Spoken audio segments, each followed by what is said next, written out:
Friends, I am Mital Patel. Welcome back to my channel. तो आज मैं लेके आई हूँ बहुत ही ज़्यादा यूनिक सफ़र जिसमें हम घूमेंगे स्विट्ज़रलैंड के सारे ही फेमस प्लेसेस एक साथ।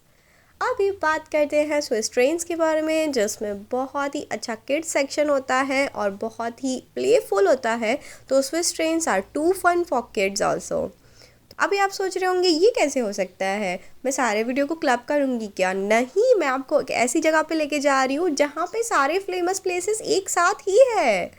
हाँ, तो मैं बात कर रही हूँ स्विस मिनिएचर पार्क के बारे में, जिसके अंदर स्विट्ज़रलैंड के सारे फेमस प्लेसेस के मिनिएचर्स बनाए गए हैं। तो बहुत ही ज़्यादा सुंदर तरीके से हर चीज़ का रेप्लिका दिखाया जाता है और बहुत ही यूनिक और बहुत ही ज़्यादा खूबसूरत प्लेस है। मतलब मैं रिकमेंड करूँगी कि अगर आप स्विट्ज़रलैंड आ रहे हैं तो आप या तो स्टार्ट में या तो एंड में इसे विज़िट कीजिए। स्टार्ट में विज़िट करेंगे तो आपको ये पता चलेगा कि आपको क्या अच्छा लग रहा है और आपको क्या क्या विज़िट करना है। अगर आप एंड में विज़िट करेंगे तो आप अपनी सारी ट्रिप्स को रिकॉल कर पाएंगे कि हाँ, ये मैंने देखा है, ये मैंने देखा है। फिर चलिए इसी के साथ शुरू करते हैं हमारा सफ़र। तो इस जगह पहुंचने के लिए आपको सबसे पहले मेलिडे करके एक जगह है स्विट्ज़रलैंड में, जो कि है लुगानो के पास, वहां पहुंचना पड़ेगा। तो वहां पहुंचने के लिए आप लुगानो तक ट्रेन ले सकते हैं और वहां से आप ट्रेन या बस से मेलिडे पहुंच सकते हैं। तो फिर चलिए शुरू करते हैं आज का ये सफ़र, जो कि बहुत ही यूनिक, बहुत इंटरेस्टिंग और बहुत ही ज़्यादा प्लेसेस घूमने वाला होगा। तो फिर क्या आप रेडी हैं मेरे साथ सफ़र करने के लिए? अगर आपने अब तक सब्सक्राइब नहीं किया है तो प्लीज़ सब्सक्राइब कीजिए यार।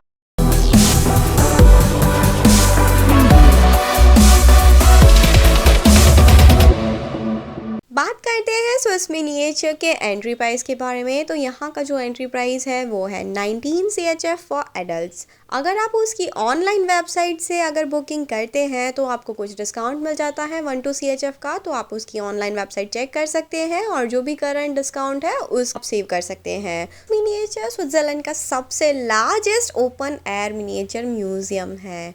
यहाँ से आपको मॉन्टे गेनरास्को, सैन साल्वाटोर और सैन गियर्गो भी दिखाई देंगे और ये यूनेस्को वर्ल्ड हेरिटेज साइट का पार्ट भी है। यहाँ पे आपको 129 मॉडल्स दिखाई पड़ेंगे जो कि स्विट्ज़रलैंड के सारे फेमस बिल्डिंग्स और मॉन्यूमेंट्स को कवर करते हैं। यहाँ का जो रेशियो है, जो कि मिनिएचर स्केल बोला जाता है, वो है 1:25। यहाँ पे बहुत सारे कैसल्स और चीज़ें हैं जो कि बहुत ही अच्छे से मेंटेन किए गए हैं। बहुत सारे रेलवेज और गंडोलास भी बनाए गए हैं जो कि बहुत ही अच्छी तरीके से वर्किंग है और आपको बहुत ही फैसिनेट करेगा जब कि यहाँ की छोटी छोटी ट्रेनें घूम रही होंगी। वो यहाँ का मुझे सबसे बेस्ट पार्ट लगा। फॉर सम रीज़न यहाँ पे मिलान का दुमाओ का कैथेड्रल है। I don't know why, because it is not a Switzerland part, but वो स्टिल यहाँ पे है और उसका जो मिनिएचर है वो भी काफ़ी सुंदर है। यहाँ पे आपको ज्यूरिख क्लोटन का एयरपोर्ट भी दिखाई पड़ेगा जो कि डेफिनेटली उसका एकदम टिंच रेप्लिका है और बहुत ही अच्छे से बनाया गया है। तो फिर चलिए शुरू करते हैं आज का हमारा ये मिनिएचर वाला सफ़र, जो कि छोटी छोटी बिल्डिंगें देखने का और रेलवेज़ देखने का एक बहुत ही अलग और सुहाना एक्सपीरियंस होगा। तो फिर मेरे साथ बने रहिए आगे पूरी चीज़ें देखने के लिए। आप जब यहाँ पे टिकट बाय करते हैं तो टिकट के साथ साथ आपको एक बुकलेट दिया जाता है। उस बुकलेट के अंदर सारी इन्फॉर्मेशन है कि कौन से नंबर पे कौन सा मिनिएचर रखा गया है, जो आपको उस मिनिएचर का एक बेसिक आइडिया दे देता है और उसके बारे में थोड़ा इन्फॉर्मेशन भी देता है, जिससे आप पता लगा सकें कि ये मॉन्यूमेंट या फिर बिल्डिंग किस चीज़ की है और वो कहाँ पे है। और यहाँ पे आपको बहुत अच्छे से ओपन एयर है और बहुत अच्छा पाथवे बनाया गया है और अगर आप नंबरिंग फॉलो करेंगे तो आपको घूमना इजी रहेगा। स्विस की सबसे फेमस जो बातें हैं वो है माउंटेन्स, लेक्स, और जब आप एंटर करेंगे तो आपको बहुत ही ज़्यादा खूबसूरत लेक और उसके साथ साथ उनकी एक बहुत ही सुंदर शिप दिखाई पड़ती है, जो कि बहुत ही ज़्यादा सुंदर नज़ारा है। और वो जो शिप का पाथ है उसके साथ उन्होंने बहुत ही रियलिस्टिक रखने के लिए वहाँ पे फिशेस भी रखे गए हैं। तो ये सब चीज़ें देख के आपको बहुत ही ज़्यादा फैसिनेट हो सकता है यहाँ वहाँ घूमने का, तो फिर आप प्लीज़ नंबरिंग फॉलो कीजिए, जिससे आपको बहुत इजी रहेगा और आप बुकलेट में भी देख पाएंगे कि कौन सी जगह कौन सी है। तो हम भी जब एंटर किए थे तो हम इधर उधर घूम लिए पहले, और उसके बाद हमने सोचा कि लेट्स फॉलो नंबर्स, तो उसके बाद हमने 1 से शुरू किया। और वहाँ पे जो एकदम से पूरा हिस्ट्री पाथ है वो बहुत ही ज़्यादा अच्छा है, और आपको सब चीज़ें बहुत अच्छे से समझ आएगी कि कौन सा चीज़ क्या है। और ये खूबसूरत स्विट्ज़रलैंड देखने का अपना ही एक नज़रिया है। स्टार्टिंग में आपको कूर के प्लेसेस दिखाई पड़ेंगे, और कूर जो है वो बहुत ही ज़्यादा सुंदर पार्ट है स्विट्ज़रलैंड का। यहाँ पे आपको पता हो तो मेरा जो माउंटेन कोस्टर वाला वीडियो है, जो कि स्विट्ज़रलैंड का सबसे लार्जेस्ट माउंटेन कोस्टर है, तो यहाँ पे आप गंडोला से ऊपर जाके वो कोस्टर कर सकते हैं। और वहाँ पे different different type of adventure trips भी हैं डिफरेंट माउंटेन्स पे, तो आप वो भी ट्राई आउट कर सकते हैं। तो कूर इज़ अ ब्यूटीफुल प्लेस जो आपको यहाँ पे दिखाई पड़ रहा है। यहाँ पे बहुत ही ज़्यादा सुंदर सुंदर चीज़ें हैं पास में। कूर के आसपास आप फिल्म्स जा सकते हैं, जिस पे मेरा वीडियो ऑलरेडी है। और वहाँ पे लेक कॉमासी की बात ही अलग है, वो बहुत ही ज़्यादा सुंदर लेक है, और उसका वीडियो आपको मेरे प्लेलिस्ट में मिल जाएगा। और फिर बात करते हैं और क्या क्या घूम सकते हैं आसपास। तो यहाँ पे आपको आगे दिखाई पड़ेगा कि इंटरलैकेन बहुत ही पास है, और उसके सारे प्लेसेस जो है वो यहाँ पे आपको दिखाई पड़ेंगे, जैसे कि सेंट पीटर्स केव्स और वहाँ के खूबसूरत घर, और उसके आसपास की प्लेसेस जैसे कि शिल्ट्रॉन, लॉटरब्रुन वैली। और यहाँ पे बहुत ही अच्छे से सारे पासेस भी बनाए गए हैं। जी हाँ, जो रोड के घाट होते हैं जिनको बोलते हैं पासेस, वो भी यहाँ बहुत ही अच्छे से दर्शाए गए हैं, और आप हर एक पास को देख पाएंगे जो भी उसकी फेमस प्लेसेस के आसपास रहेगा। तो ये चीज़ बहुत ही अच्छे से मेंटेन करना इज़ वेरी हार्ड टास्क, क्योंकि अगर आप सोचो आप एक घर बना रहे हो और वो भी ओपन एयर म्यूज़ियम है, तो फिर यहाँ पे उसको कैसे मेंटेन किया जाए। तो ये जो इतने सालों से ये लोग इतना अच्छा चीज़ बना के मेंटेन कर रहे हैं, हेड्स ऑफ टू डैट, क्योंकि ये बहुत ही ज़्यादा सुंदर दिखता है। और अगर आप उसे ओरिजिनली देखोगे तो फिर आप बता नहीं पाओगे डिफरेंस कि ये मिनिएचर का फ़ोटो है या फिर ओरिजिनल का फ़ोटो है। मतलब बहुत ही ज़्यादा सुंदर लगा मुझे ये। और कंसिडरिंग कि जो इसका 19.50 CHF का प्राइस है, उसके हिसाब से ये प्लेस कम्प्लीटली वर्थ इट है। अगर आप अपने किड्स के साथ यहाँ पे आ रहे हैं तो वो डेफिनेटली बहुत ही ज़्यादा एंजॉय करेंगे। यहाँ का सबसे हार्डेस्ट टास्क जो मुझे लगता है वो है इसे मेंटेन करना, और यहाँ का कलर कॉम्बिनेशन। बिकॉज हर जगह जो स्विट्ज़रलैंड का है वो बहुत ही ज़्यादा एशियंट हिस्ट्री है, और उनकी जो कैसल्स है उनका अपना ही मतलब बहुत ज़्यादा रस्टिंग और वो सब चीज़ें हुई है। तो उस सारी चीज़ को एक मिनिएचर के अंदर मेंटेन करना इज़ बिट टफ। और यहाँ पे अगर आप देखोगे तो अगर कोई लेक है वो भी उसी कलर का दिखता है जो ओरिजिनल लेक का कलर है। मतलब हर चीज़ का, जो कोई बिल्डिंग है तो बिल्डिंग का colour would be same. Even वहाँ पे जो हर मिनिएचर के अंदर एक माइन्यूट डिटेल जो है हर ओरिजिनल बिल्डिंग का, वो बहुत ही अच्छे से मेंटेन किया गया है। यहाँ पे हेरे करके जो विलेज है वो भी बहुत अच्छे से मेंटेन दिखाया गया है, और वो जो विलेज है वो बहुत ही ज़्यादा सुंदर है। और यहाँ पे आपको बहुत ही ज़्यादा स्टोन हाउसेस दिखाई पड़ेंगे, और वो जो हाउसेस है वो बहुत ही पुराने ज़माने के हैं और बहुत ही सुंदर तरीके से सजाए जाते हैं। अगर आप ये विलेज में समर में जाते हैं तो आपको बहुत ही अच्छे से स्टोन हाउसेस के आसपास फ्लावर्स और इतना अच्छा नेचुरल ब्यूटी दिखाई देगा, जो कि बहुत ही ज़्यादा मैजेस्टिक है और बहुत ही यूनिक एक्सपीरियंस है। यहाँ पे आप किसी भी एयरबीएनबी में रुक सकते हैं और ये पूरा व्यू को एंजॉय कर सकते हैं। यहाँ पे स्विस मिनिएचर के अंदर बहुत ही ज़्यादा स्विस शैले देखने मिलेंगे आपको, जो कि बहुत ही ज़्यादा सुंदर है। और वैसे स्विस शैलेस अक्रॉस स्विट्ज़रलैंड बहुत सारी जगह पे हैं, जैसे कि लूजर्न, बर्न और लॉसेन, और बहुत ही ज़्यादा जगहों पे हैं। और जो कूर वाला साइड है वहाँ पे भी है, सोलोथून में है, और डेफिनेटली लेट्स नॉट फॉरगेट एपेंजेल। और अगर आप जर्मनी साइड पे जाएंगे तो आपको स्टैंड एंड राइम में बहुत ही ज़्यादा पुराने स्टाइल के ये स्विस चैलेंज दिखाई पड़ेंगे। यहाँ पे पूरा स्विट्ज़रलैंड का रेलवे सिस्टम है वो बनाया गया है और वो बहुत ही अच्छे से ऑपरेट भी होता है। इसमें आपको बर्नीना ग्लेशियर एक्सप्रेस बहुत सारे ट्रेन्स देखने को मिलेंगे। ग्लेशियर एक्सप्रेस बहुत ही यूनिक एक्सपीरियंस है जो आपको विंटर में करना चाहिए, और glacier express one of the famous trains है स्विट्ज़रलैंड का। और वो जो पाथ है वो सेंट मोरियस से जर्मेट या जर्मेट से सेंट मोरियस जाता है। इसके बीच में बहुत सारे स्टॉप्स रहते हैं, बट मैं आपको सजेस्ट करूँगी कि आप ये पूरा जर्नी कीजिए और बहुत ही ज़्यादा अच्छे व्यूज़ का लाभ उठाएं, क्योंकि ये जो जर्नी है वो बहुत ही ज़्यादा अच्छी है और बहुत ही यूनिक है अपने आप में, जो कि पूरे स्विस एल्प्स की जर्नी है और आपको बहुत ही अच्छे व्यूज़ देखने मिलेंगे। जब मैंने किया था तो आई डिड सेंट मोरियस टू जर्मेट, और जब जर्मेट में शाम को ग्लेशियर एक्सप्रेस पहुंचता है तब का जो स्नो के अंदर छोटे छोटे स्विस शैलेस का और येलो लाइट्स का व्यू है, I would say it is like mini heaven. It's को ये डेफिनेटली ट्राई करना चाहिए। फिर आगे बढ़ते हैं, आपको लूजर्न का चैपल ब्रिज नज़र आएगा जो कि फायर में जल चुका है और अभी भी रिस्टोर्ड है और बहुत अच्छे से मेंटेन है ओरिजिनली। और उसका जो मिनिएचर है वो एग्जैक्टली सेम दिखता है, मतलब it is completely like the original, और बहुत ही अच्छे से पूरा दिखाया गया है। जो चैपल ब्रिज का पूरा कर्व्स एंड टर्न्स है वैसे ही सेम इसको बनाया गया है और बहुत ही ज़्यादा सुंदर है। और ये जो मतलब जगह पे रखा गया है वहाँ पे लूजन के प्लेसेस जो आसपास है उसके साथ वो बहुत ही ब्यूटीफुली टच देता है और बहुत ज़्यादा सुंदर है।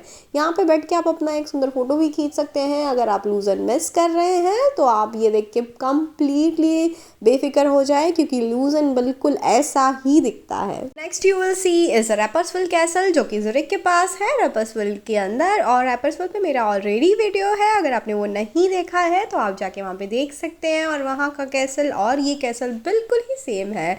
तो जो वो कैसल है वहाँ से बहुत ही ज़्यादा सुंदर व्यूज़ दिखते हैं आपको लेक ज़्यूरिक के, और आप लेक ज़्यूरिक से बोट राइड लेके रैपर्सविल पहुँच सकते हैं। और रैपर्सविल के अंदर ये कैसल के साथ साथ रोज़ गार्डन घूम सकते हैं, और वो वहाँ पे बहुत ही ज़्यादा सुंदर कैफ़ेज़ है। और रैपर्सविल अपने आप में ही बहुत ज़्यादा खूबसूरत जगह है, और जो बिल्डिंग्स है वो बहुत ही पुराने और बहुत ही ज़्यादा सुंदर है। तो अगर आप एक दिन लेजरली रैपर्सविल में गुजारना चाहें तो ये बहुत ही अच्छी जगह है घूमने के लिए। और उसके पास जो इंसेलोफिनाव करके आइलैंड है, आप वहाँ पे भी जा सकते हैं घूमने के लिए। यहाँ पे आपको बहुत ही सारे कैथेड्रल्स देखने मिलेंगे, जो कि है बेसेल, न्यूशाटेल, लुसेन, इवन मिलान का भी है। और जो कैसल है वेलेंजुना का वो भी देखने मिलेगा आपको। उसके साथ साथ आपको थोन के कैसल भी देखने मिलेंगे। तो ये सारे जो प्लेसेस है वो बहुत ही अच्छे से मेंटेन्ड है और वो बहुत ही अच्छी तरीके से दिखाए भी गए हैं। मुझे यहाँ पे ग्रूवर्स का कैसल भी बहुत ही अच्छा लगा। अगर आप ग्रूवर्स के कैसल में नहीं गए तो मैं बता दूँ कि ये बहुत ही एशियंट कैसल है, और इस कैसल के आसपास बहुत सारा म्यूज़ियम्स है। और वो सारे म्यूज़ियम्स तो मैंने विज़िट नहीं किए हैं, बट मैंने कैसल विज़िट किया था और वो बहुत ही ज़्यादा सुंदर था। वहाँ से जो व्यूज़ है वो बहुत ही ज़्यादा मैजेस्टिक है, और वो जो पूरा कैसल है वो मोस्टली स्टोन से बनाया गया है। अगर आप अंदर जाओगे तो ज़्यादा कुछ नहीं है, अंदर से बस आपको बहुत ही ब्यूटीफुल व्यूज़ देखने मिलेंगे। बहुत सारे अलग अलग व्यू पॉइंट से आपको कैसल भी दिखाई पड़ेगा। और आप जब कैसल के पीछे की तरफ का जो पूरा ओपन एयर पोर्शन है वहाँ पे जाएंगे तो आपको पूरा जो विलेज व्यू है वो दिखने मिलेगा, जो कि स्नो में बहुत ही ज़्यादा सुंदर दिखता है। यहाँ पे बहुत सारा ओपन विंडो पोर्शंस भी है जहाँ से आप अपनी खूबसूरत तस्वीरें खींच सकते हैं। बहुत ही ज़्यादा सुंदर जगह है ये। क्रूज़ के अंदर जब आप कैसल की तरफ जाते हैं तो आपको बहुत ही ज़्यादा अलग अलग कैफ़ेज़ दिखेंगे, जो कि बहुत ही ज़्यादा अच्छे से डेकोरेटेड रहते हैं। इसके टाइम पे या फिर न्यू ईयर के स्टार्ट टाइम पे अगर आप ग्रूवर्स जाते हैं तो आपको बहुत ही अच्छा एनवायरनमेंट मिलेगा यहाँ पे बहुत ही ज़्यादा पिक्चर स्क्वायर चीज़ें हैं। और यहाँ पे चीज़ फॉन्डू ट्राई करने का अपना ही मज़ा है, क्योंकि पूरे वर्ल्ड के अंदर ग्रूवर्स का जो चीज़ है वो बहुत ही ज़्यादा फेमस है और बहुत ही अच्छा फॉन्डू बनता है इसका, जो एक मस्ट ट्राई डिश है स्विट्ज़रलैंड का। सो अगर आप यहाँ पे आते हैं तो आप चीज़ फॉन्डू ट्राई करना बिल्कुल ही ना भूलें। स्विट्ज़रलैंड वैसे बहुत ही ज़्यादा खूबसूरत कंट्री है और ये पूरा स्विट्ज़रलैंड आप बहुत ही अच्छे से स्विस मिनिएचर के अंदर देख सकते हैं। तो इसके आगे का वीडियो आप सोलफुल म्यूज़िक के साथ एंजॉय कीजिए। अगर आपको कोई भी क्वेश्चन है तो आप कमेंट सेक्शन में मुझे बता सकते हैं।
है।